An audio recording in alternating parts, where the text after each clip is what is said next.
Hey, thank you for subscribing to jpmurray.com Select. Here's a special message for you today. Hope you enjoy it. The 4 best pieces of advice I've ever received. They come from a number of different places. And oh, by the way, this is my first explicit message that I'm ever going to send. So it's going to have a little E on it.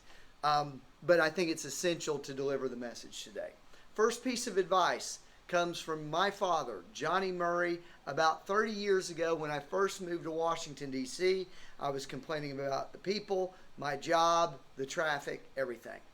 He said to me this: if you've met more than one asshole today, maybe it's you. Food for thought. If everybody's wrong, maybe you're the person that needs to reevaluate where you're at. The second piece of advice is sales advice from the CEO of the U.S. Chamber of Commerce talking about sales. I'll never forget this. He told me this: first, you give your pitch, then you look them in the baby blues, and you shut your mouth. The next person that speaks loses.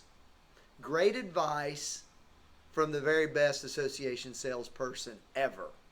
The third piece of advice comes from my football secondary coach in high school, Coach Jones.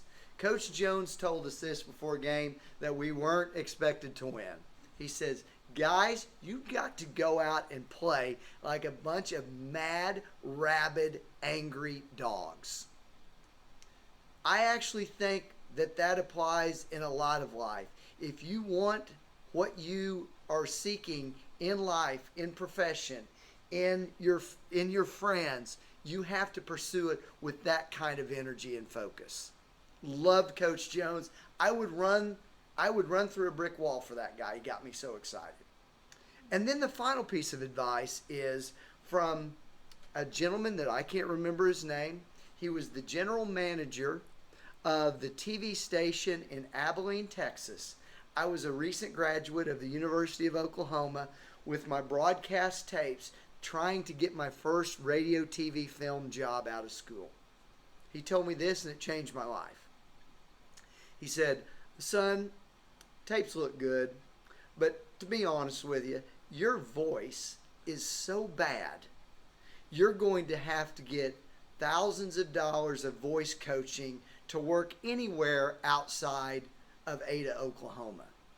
Now, that's nothing against the good people of Ada, Oklahoma. It's a great place to live, but it wasn't what I had in mind. What I learned from that TV GM was this: if you don't have the desire to go out and get the extra coaching and the extra skill and make the extra sacrifice, you're never really going to be very good at anything. So I decided at that time, on my long drive back from Abilene, that this wasn't for me. Fortunately, I did find things that I was willing to get that extra coaching and take that extra step and make the extra sacrifice. I'm sure that through your life you've had pieces of advice. I'd frankly love to hear them from you. I hope these 4 things from my life will help you as you succeed and you continue your pursuit of excellence. Thanks for subscribing to jpmurray.com. And if you have a friend that isn't subscribed, please forward this to them. I'd love to communicate with them too. Thanks a lot.